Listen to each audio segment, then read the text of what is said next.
kami ingin sampaikan kepada bahwa sampai PNS khusus EKN tahun 2024. Kami ingin kepada teman-teman bahwa sampai saat ini sudah ada formasi 130.341 di instansi pemerintah pusat. Di dalamnya nanti akan ada 600 formasi untuk OIKM. Kemudian 40.021 ini formasi kementerian lembaga yang akan ada di IKN. Nah, berkali-kali saya sampaikan pemerintah akan memberikan afirmasi di formasi 40.000 ini yang akan ditempatkan di IKN, karena nanti yang akan dilakukan proses seleksinya amat sangat ketat dengan sistem CAT, jadi tidak ada satupun yang bisa membantu. Dan di sistem ini ketika mengerjakan soal, keluarganya bisa lihat. Namun demikian, pemerintah pusat, tadi Bapak Presiden telah memutuskan akan memberi afirmasi untuk putra-putri Kalimantan.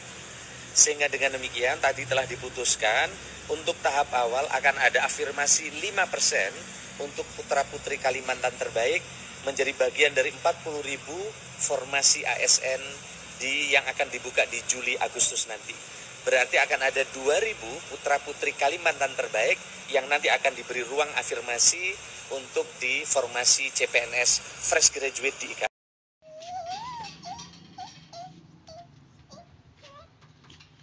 Ketahui bahwasanya ada perubahan atau pergeseran jumlah formasi. Kalau yang tahun 2023 ini kebanyakan jabatan fungsional, kemudian kalau di P3K 2024 nanti ini kebanyakan jabatan pelaksana. Nah, alasannya kenapa? Jadi alasannya itu di banyak Pemda ini sebenarnya secara belanja pegawai itu sudah melebihi ya, sudah lebih dari 30% dari anggaran APBD-nya. Namun karena diwajibkan untuk membuka formasi, maka formasi-formasi yang dibuka itu formasi yang belanja pegawainya lebih sedikit, yaitu alternatifnya jabatan pelaksana.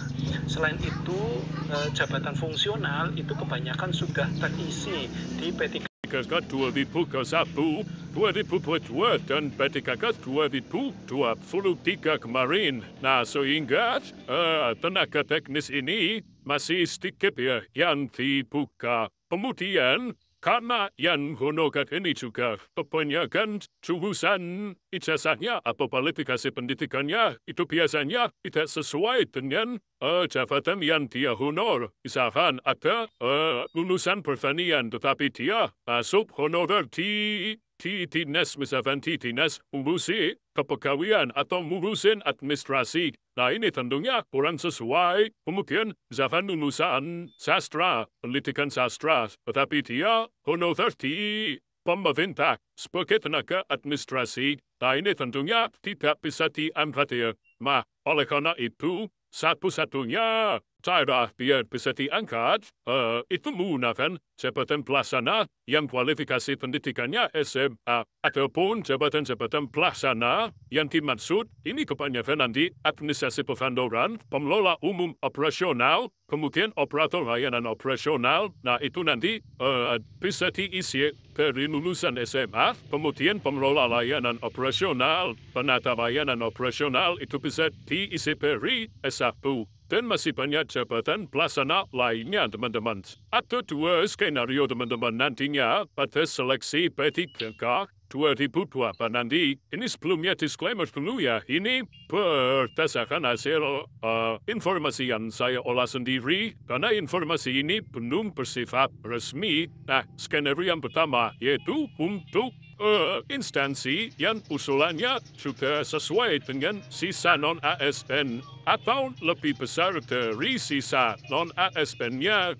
Kita tidak tahu instansi mana yang non-ASN-nya itu sudah habis ketika usulannya itu sudah diterima oleh BKN ya. Kemudian atau instansi yang lebih besar dari sisa non-ASN ini hanya cantumkan jumlahnya saja, di mana ini ada yang sesuai dengan sisa non-ASN, ini ada 7 instansi pusat dan 4 instansi Pemda. Kemudian untuk usulan yang lebih besar dari sisa non-ASN, kini 66 instansi pusat dan 354 instansi daerah. Seperti itu. Untuk yang kondisi-kondisi tadi, yang skenario pertama itu nanti formasi jabatannya, itu sudah ada nama pesertanya, alias nama honorernya, seperti itu. Selama mengikuti tahapan seleksi administrasi, seleksi kompetensi, ya insya Allah akan lulus teman-teman. Ya karena pesertanya hanya dia. Dan formasinya sudah dikunci.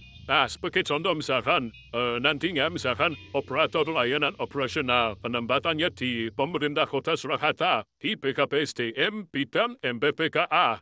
Misalkan namanya Pak Ijo gitu. Ya, yang hanya bisa daftar itu hanya Pak Ijo saja. Selain nama Pak Ijo, itu tidak bisa mendaftar. Jadi nanti semua honorer yang lolos verifikasi PKN, ini akan mendapatkan posisi sesuai dengan tempat honor masing-masing. Jadi pelamar itu tidak bisa melamar di tempat yang lain yang telah ditentukan. Nah, skenario ini tentunya nanti hanya ada di instansi yang usulannya sudah sesuai dengan sisa non-ASN atau lebih besar dari sisa non-ASN. Nah, jadi pada skenario yang satu ini, semua honorer ini sudah ada slotnya sendiri, sudah ada kamarnya sendiri-sendiri. Jadi pastikan teman-teman nanti lihat di halaman verifrit.non-asn.bkn.go.id untuk memastikan nama teman-teman sudah terdaftar di sana. Nah, bagaimana jika ada di Pemda atau pada instansi yang usulannya lebih kecil dari sisa non-ASN, alasannya karena anggarannya sudah habis. Nah, pada kondisi-kondisi ini, maka nanti ada skenario yang kedua, di mana skenario yang kedua ini model seleksinya ini mirip dengan seleksi P3K 2023. Jadi nanti formasinya ditujukan untuk semua honorer yang ada di instansi tersebut. Jadi setiap peserta bebas memilih formasi yang dia inginkan sesuai dengan kualifikasi pendidikannya, tentunya yang masih dalam satu instansi. Seperti itu. Kemudian bagaimana jika saya tidak lolos nantinya? Ya mudah-mudahan zaman ya teman-teman ya. Namun bagaimana jika saya tidak lolos dalam seleksi P3K 2024 nanti?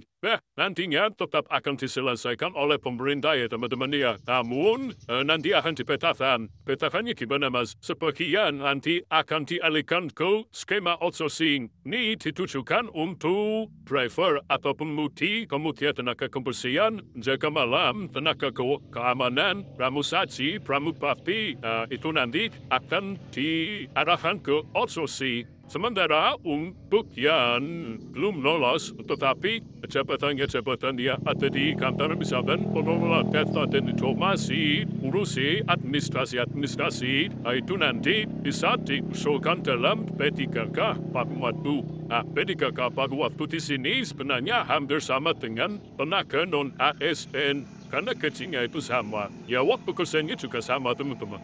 Yang membedakan statusnya aja P3K paruh waktu. Nah, dari status